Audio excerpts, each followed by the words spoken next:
there's another crater that I've been thinking about, and I can't remember the name of it, but I think there's one where they talk about dinosaur extinction. Right. They always say that this is all the dinosaurs went extinct because of one particular big meteorite. That wasn't the Redefort one, was it? Or was it a different one? No, it wasn't the Redefort one. How do you say it? Chicxulub? Something like that. That's the name of the crater. It's in the Yucatan Peninsula, which is around the Caribbean, in the south of the United States of America, Mexico, sort of in that area. So that's was identified as a big impact structure there.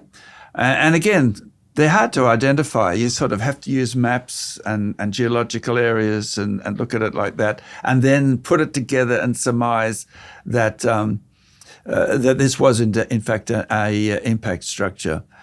Now, the interesting thing about this particular structure is it appears much later than the Vredefort one. Vredefort one was 2 billion years ago. This structure is claimed to be something like 70 million years ago, something of that order. In that ballpark. Ballpark. And so from a biblical point of view, the 2 billion is early in the flood. And the one which is about, 50, 60 million years ago, that sort of thing, would be as the floodwaters are reaching their peak. So that's about the area there. So, and it's about the place where, dinosaur fossils stop being found. Rocks which are a little bit sort of above that, you don't find dinosaur fossils in them. And the rocks there and a little bit lower, you find dinosaur fossils.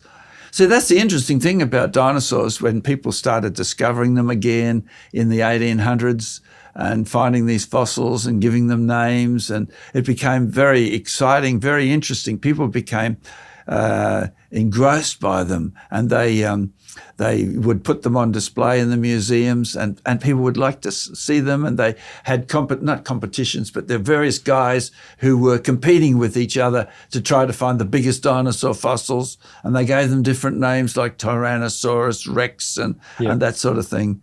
And so people became fascinated by these dinosaurs. And the thing is, you find them in the rocks. You find them in these layers of rock, and so because they believe in millions of years, they don't believe in Noah's flood. The people who found these and started talking about it, they called it the age of dinosaurs.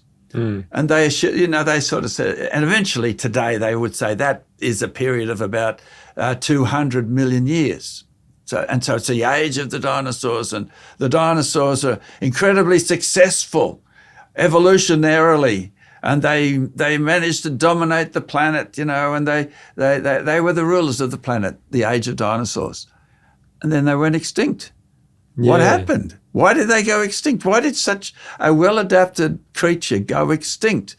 And so that's brought up all sorts of ways that people have tried to sort of work out. Okay, there's over 100 different theories for where they went extinct. And one is that there's the global warming theory. And then there's another one, the global cooling theory. And then another one is that dinosaurs were eating a certain sort of food, a certain sort of vegetation. And the vegetation became less fibrous. It evolved to be less fibrous. And so the dinosaurs died of constipation. That's one of them. Another one is they became, a certain vegetation evolved certain chemicals which became narcotic and addictive. Dinosaurs went out to that. Or there are animals which started to eat dinosaur eggs. And it just goes on. There's over 100 of them. And, even some of the comic strips have got these amazing cartoons of why the dinosaurs went extinct. And I've seen one, Far Side, where you got these dinosaurs standing around smoking these cigarettes, and why the dinosaurs went extinct. But what's happened is in the recent years, this asteroid impact has just captured everybody's imagination, and they all think, that's it. And it makes good movies. There's a lot of movies about asteroids, and a lot of the discussion of dinosaurs talks about this asteroid impact. And so the idea is this There's this asteroid that hit the Earth. It blasted all this dust into space, into the upper atmosphere, and it caused a really cold weather on the Earth because it kept out the sunlight, and all these animals couldn't survive in the cold, and so they went extinct. So that's generally the idea about the dinosaurs, why they went extinct. And as I say, there's actually a lot of secular geologists that don't believe it, and they think it's wrong, and it's got a lot of evidence against it. And so it's very popular. I don't know if the scientists are going to be able to overturn the popularity of it, but that's where it is at the moment. Before we continue, a quick heads up. Stick around until the end of the interview because we'll be offering a free ebook, the Creation Answers book, which is packed with biblical answers to over 60 of the most asked questions about creation, evolution, and the Bible. You won't want to miss it. Now back to the interview. Yes, it's obviously quite a difficult, particularly from the secular, ignoring the global flood. It's quite a difficult thing to explain how all the dinosaurs, just in a certain, very distinct way in time, in their timeline, all went extinct at That's the same right. time. So what are some of it sounds like you're saying, the Chicxulub crater, that the asteroid impact sounds the most sensible option at the time, or most widely held belief at the moment. What are some of the problems with this that you see? Well, these ideas, they've got a life of their own, and it all depends upon if the media pick them up and how they portray them and how people like them and the books that are presented. And so there's various fads. And so this is like that, I think it's like that. So there's this layer that is associated with meteorite impacts, this iridium layer. And so the idea is they saw this impact. Here's the impact structure. This is where the structure is. And look, and they saw these iridium layers in lots of different places on the Earth. And it occurred just at the time when the people said the dinosaurs went extinct, which used to be called the KT. K is the Cretaceous and the T is the tertiary layer. So at that boundary is where the dinosaurs supposedly went extinct. Now they've renamed parts of the geologic column and it's called the KPG, which doesn't sound as good as KT, don't think. Anyway, so that's where they're supposed to go extinct. So how do you know which rocks belong into the KT, into the underneath? What rocks are dinosaur rocks? Well, they're rocks which have got dinosaur fossils in them. So it doesn't matter where you find them. If they've got dinosaur fossils in them, they're below the KT boundary. And so it's a sort of a circular argument, isn't it? Because if you find them in layers of rock above the boundary, then obviously that actually should be below the boundary. And so it's a sort of self-serving way of organising it. And so that's the way that they've sort of said it's perfect. That's what describes it. But actually, the impact occurred at a different time from the KT boundary. Right. And so there's a problem there. This iridium layer, it's not nice and neat all around the world. There's 100 different iridium anomalies where it's occurring where it shouldn't. Which isn't surprising if indeed there were multiple impacts on the Earth occurring during the flood. You would expect iridium to be in different places, not all at the one level like that. And so the idea that this meteorite impact caused the dinosaurs to go extinct, it's got a lot of problems with it. Another problem is if it caused this great big cooling on the Earth due to the dust around, what's going to happen to all the plants that need photosynthesis? The plants aren't going to survive. And if the plants aren't going to survive, then there's going to be the animals that live on the plants aren't going to survive. And then you've got the birds. How come birds survived, whereas they are a lot more sensitive to these sorts of things than other animals? Like you talk about the canary in the coal mine. And so the canary's there because it's certainly sensitive to this thing and it gives an early warning. So the whole idea of this big meteorite impact causing the extinction of the dinosaurs has got a lot of problems on it. Now, another one, I'm doing a lot of talking here, but you did ask this the is question. interesting. You did ask the question. So what happened to the dinosaurs? We're told that the dinosaurs have gone extinct. That's the question. What happened to them? But in actual fact, we talked about them being found in a certain layers of rock and not afterwards. But dinosaurs would have gone on the ark, Noah's Ark. And so dinosaurs would have gone on because he was told to take 2 of every kind of air-breathing, land-dwelling animal on the ark. So there would have been dinosaurs.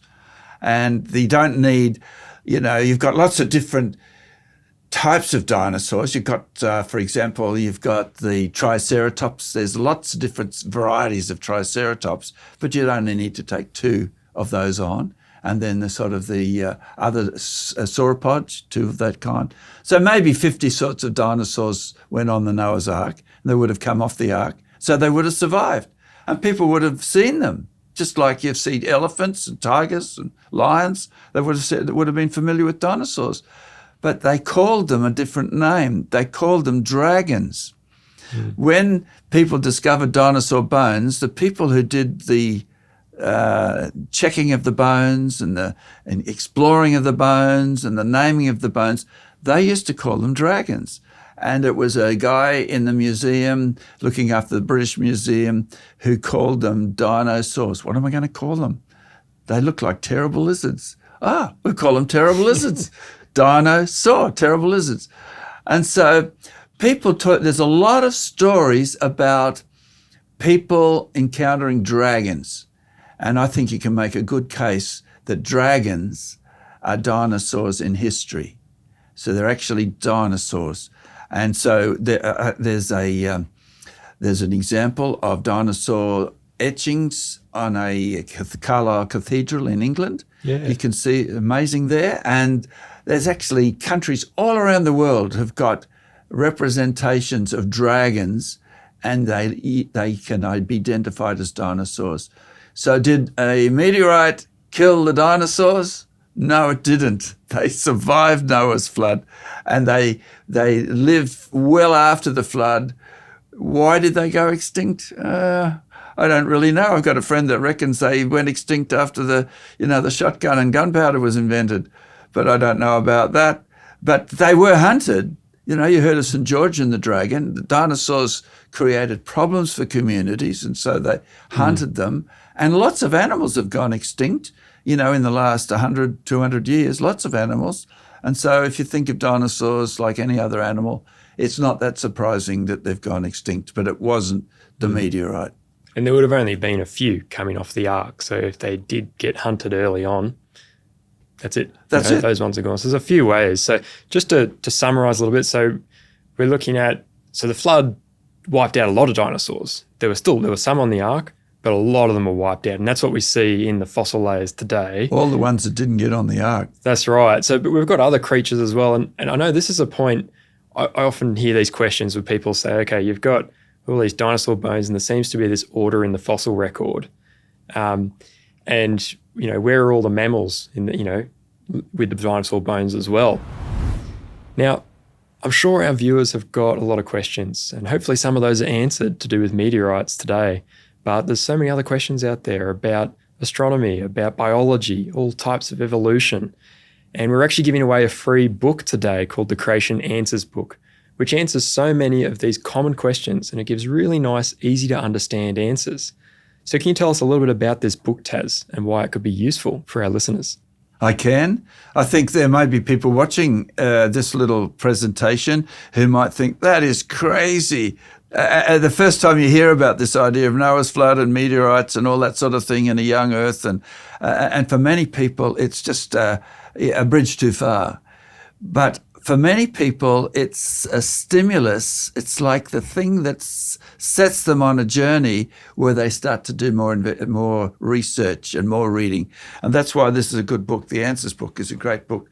And a lot of people find that it covers a lot of topics. It covers things like creation, talks about fossils, Noah's flood. It talks about the order of the fossils. It talks about how animals survived. And the dinosaurs, there's an article in there about dinosaurs and cosmology. There's articles, 61 different topics, questions are dealt with in this book, the Creation Answers book.